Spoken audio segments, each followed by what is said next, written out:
is this affecting us? 26%, you said our tourism is down by 26% in the last... Let me be quite clear, Jennifer. Okay.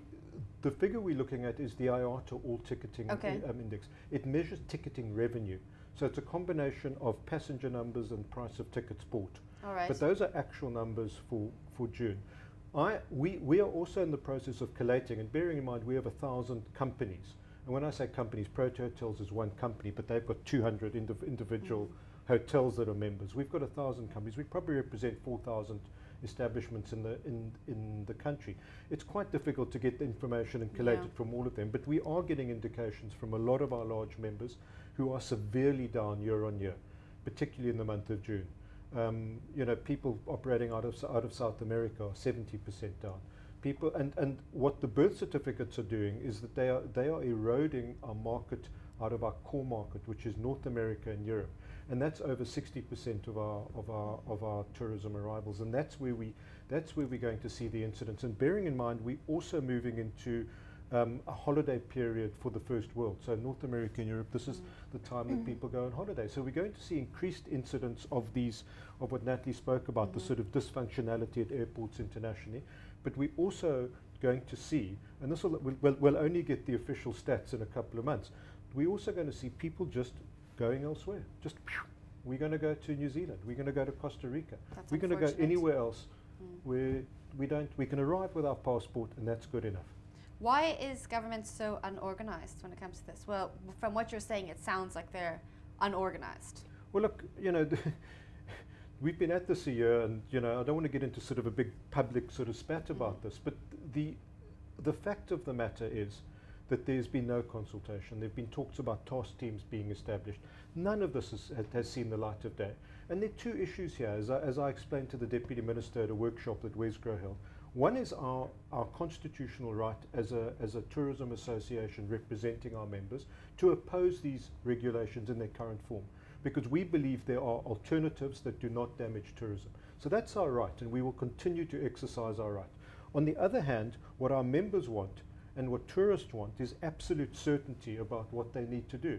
And if we can get as much information about that out, the better. The fact of the matter is they only published the actual standard operating procedures on the 18th of May with implementation on the 1st of June. They stand back and say, oh, well, we gave you an extension in September last year and we saw no activity. But you know, the fact of the matter, this is not a hey shua thing. It's not like hey shua, there's some, we might need some birth certificate information. You know, that's notional. It's got to be quite specific. Does it have to be the original copy of the birth certificate, or can you have a copy? Does it have to be notarized? Does it have to be translated? So there are some quite specific instances. We only got the specific things on the 18th of May, and then they changed their mind within the space of 3 weeks 7 times. And they didn't communicate this to us, the Inbound Tourism Association. They didn't communicate it to embassies overseas and consulates. They didn't communicate it to SA Tourism. They only gave it to the airlines flying into South Africa and said, here you go. Now, you know, good luck. So it's been shocking in terms of this. They've had a year to actually prepare for this. What should have happened is a huge PR campaign that goes out and you interact with everybody, because the onus is on them to reach every tour operator, every travel agency and every airline check-in counter, because what we're getting now is people coming in from places like say Sofia in Bulgaria and transiting through Frankfurt. But in Bulgaria there's been no information, because you know, guess what? People are not crawling over the South African Home Affairs website because you don't think you need to. Then you arrive at Frankfurt and suddenly you're confronted with, well, you need these things. You've got a prepaid, non-refundable holiday. Not cool. Natalie, would you say South Africa is in a tourism crisis at the moment? I think it's hard to say yes we are, but looking at where we're going with this situation, I mean, there has been so much work done that I feel it's now being undone. Everyone who works in the tourism industry, every blogger, every social media person, every writer has been saying South Africa is an amazing place to come. It's easy. Yes, we've had our challenges, but look now, it's perfect for families. It's perfect for if you love wine tasting. It's perfect for if you love whales. It's perfect for if you love safari. It's not perfect if you have children and you've already prepared your holiday and your country doesn't have an unabridged birth certificate. And I think that came up in a conference I was at. Does it have to be translated? So Home Affairs hasn't decided. So I don't know how they're in their minds imagining that every birth certificate that comes across the desk of someone who works at an airport is going, if it's in Chinese or if it's in, how are they even going to know what it says? It's such a, like, it's such an irrational, over-the-top measure that wasn't implemented with any thought given, or even look at like best practice for other countries. I don't think that South Africa is the only country that's had 32 or 23 child trafficking incidents in 3 years. But what are they doing? Absolutely. There was just no research done into it, and I think it's really hitting the markets that are South Africa's emerging markets, which is Russia, China, India, and Brazil. Those people, they might not have access to now before their holiday. I mean, if you're living in rural China, how are you quickly going to get your child's birth certificate before your holiday? Well, so there's a correction there, because I mean, otherwise Home Affairs, I think we've sort of lost the plot.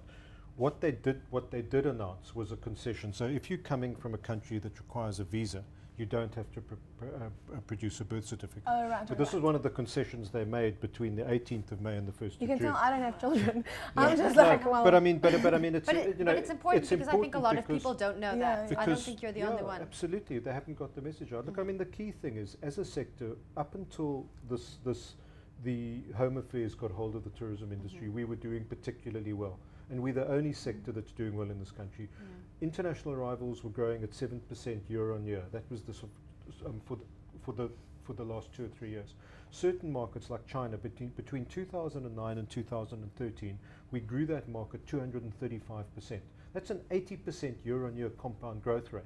We're now going backwards 50%. Australia gets at over 900,000 Chinese. They grew the Chinese market 18.2% last year off that high base. We reached a peak of 150,000 and now we're back at 80. So we're just saying, well, actually, hey, we don't want to play in these particular markets.